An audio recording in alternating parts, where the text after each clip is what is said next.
Are you interested in starting your Social Security benefits, but you also have a job right now? Social Security is going to look at that job and they may reduce your benefits by a little, or they may reduce it down to zero.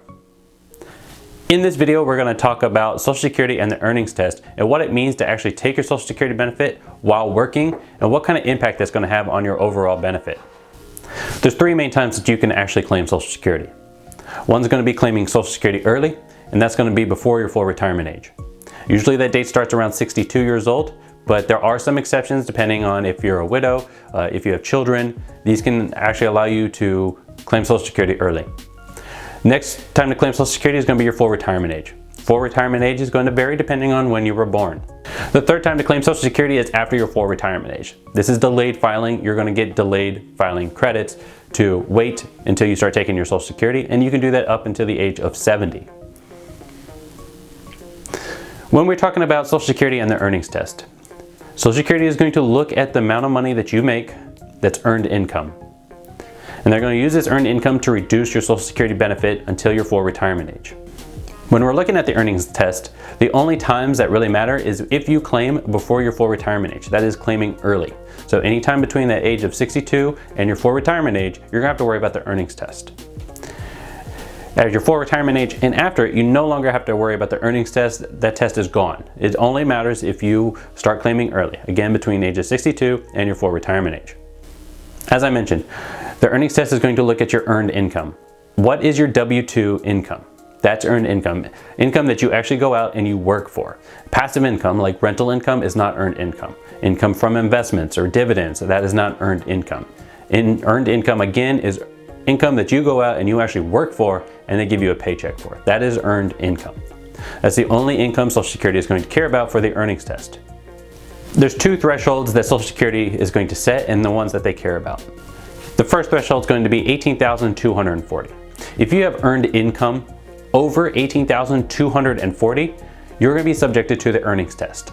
That means they're going to reduce your benefit, they being Social Security, they're going to reduce your benefit $1 for every $2 that you are over that $18,240 threshold.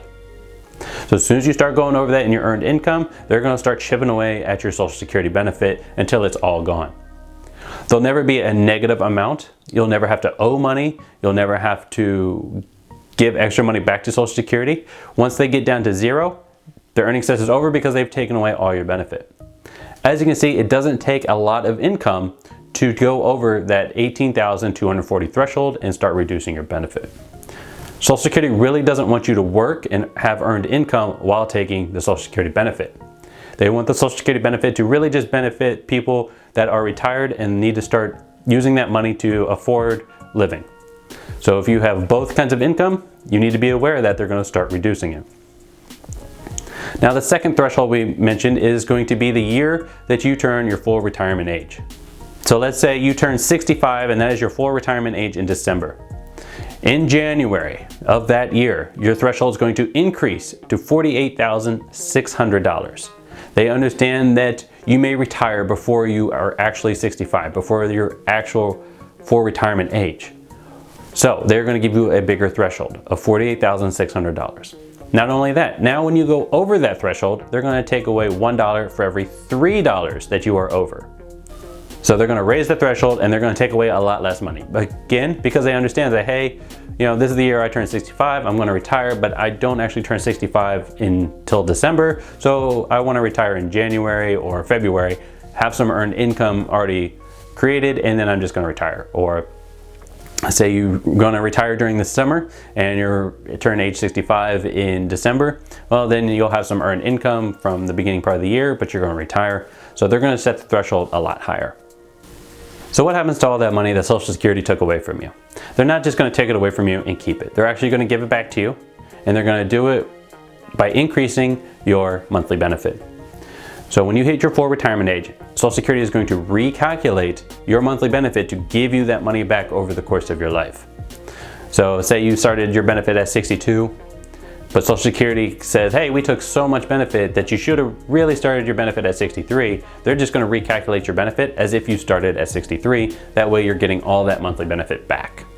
So that money is not gone when it's taken away in the earnings test. You're just going to have to wait to get it back, and it's not going to be in a lump sum check. They're not just going to write you a check at your full retirement age for that money that they take away. They're just going to give it back to you over the course of your lifetime through an increased monthly benefit. One of the biggest questions we get is, should you tell Social Security that you have earned income? This is especially true if you're self-employed, because it's a little bit harder for Social Security to see the self-employed income. It could take them a little bit longer to find it's there. Now, Social Security does work directly with the IRS, so they always know if you have earned income because they get copies of your W-2s. What happens is, if you do not tell them and you try to hide it, Social Security is eventually going to find out that you had earned income. And the problem is that instead of taking away a little bit of your benefit every month, they're just going to shut off your benefit completely when they find out, until they get all that money back that you scammed from them, that you did not turn into them because of the earnings test. So if you are self-employed or you want to continue working, you should tell Social Security that when you start collecting your benefit. Tell them how much you think you're going to be making, and that way they have an idea of how much they need to take away for their earnings test.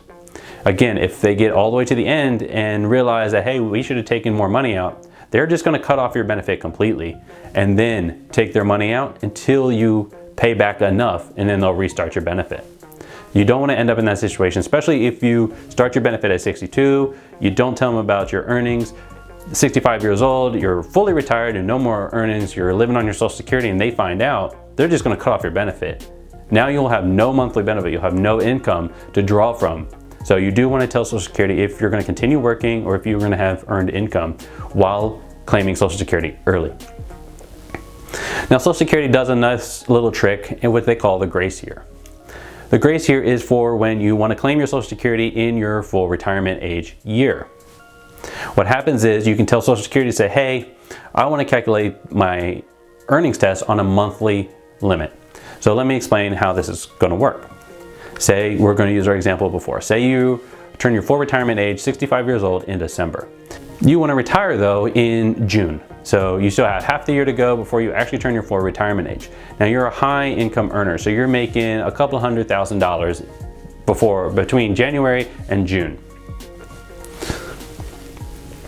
What happens is when you turn on your benefit, Social Security is going to say, hey, you're over the threshold because you made a couple $100,000, even though you did it in January to June, and you're not working between June and December when you retired and before you turn your full retirement age.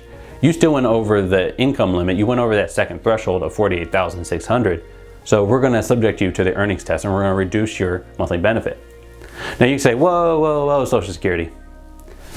I'm retiring now. I'm not making any more income between June and December when I turn my full retirement age. What I want you to do is calculate a monthly threshold. So they're going to take that $48,600 divided by 12. It's going to be your monthly threshold. And then they'll look at the earnings for every month. So they'll look at your June earnings, July, August, September, October, November, and December until you turn your full retirement age. Now, if you go over that monthly threshold in any of those months, they're going to cut off the benefit for that month. There's no more $1 for every 2, $1 for every 3 that you're over the threshold. If you're $1 over their monthly threshold, they're cutting off that benefit. This is a real great thing, again, because if you're a high income earner, maybe the earnings at the beginning of the year is going to put you over the threshold. You can tell Social Security, hey, ignore those. Or just look at the monthly benefit going forward. So as long as you're not making any money going forward, then you'll have your full Social Security benefit. They're not going to reduce it for the earnings test. So that is what is known as the grace year, and you can use it in the year you turn your full retirement age. It's good if you had earnings at the beginning of the year, you turn your full retirement age at the end, and maybe you're just need a couple of months buffer before you actually retire in your full retirement age, and so you can tell them to initiate the grace year and use a monthly benefit. That's Social Security and the earnings test. Again, you want to be real careful if you are going to take your Social Security benefit and still have earned income before your full retirement age. After your full retirement age, it doesn't matter. Earnings test is out the door. But before that, you want to make sure that you are going to have the right amount of earned income, and if it makes sense to take your Social Security benefit early. I'm Adam Beatty, Certified Financial Planner with BullLogic Wealth Management. Make sure you click the logo to subscribe to our channel, click the bell below to be notified of when we have new videos, and I will see you in the next video.